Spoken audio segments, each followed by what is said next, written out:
What a pleasure it was to speak at Fiona Stanley's Improve conference a couple of days ago.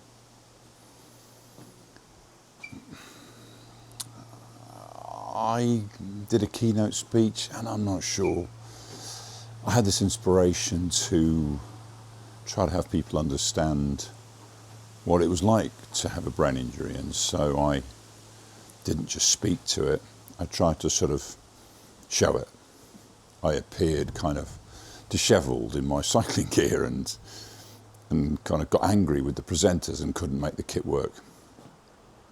And I thought, well, that's a great way of showing people what it's like when you can't explain what it's like to be confused and disorientated. I told my son and my wife what I'd done, and they said, "So did you explain?" And I said, "No, I just did it." And they said, "What, you didn't explain why you were behaving in a bizarre way, why you were swearing?" I said, "No."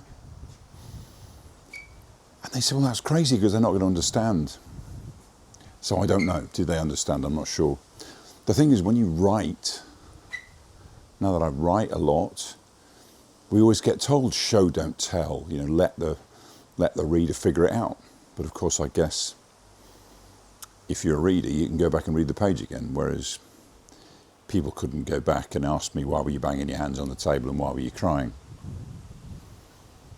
So anyhow, if you did see me at the Improve conference, it was a fantastic event. Catherine Lee and the team, what a great event. You know, lots of really interesting and important conversations around compassion, efficacy, you know, improving the service and improving the experience for both patients and the staff. Fantastic. As for the lunatic who wandered around in the beginning in his cycling shorts, if you didn't get it, I'm not mad and I wasn't angry, but I have been like that, and I do remember how difficult it is for brain injury patients, and indeed lots of different patients. And I'm very grateful that people listened and were broadly generous in what they said.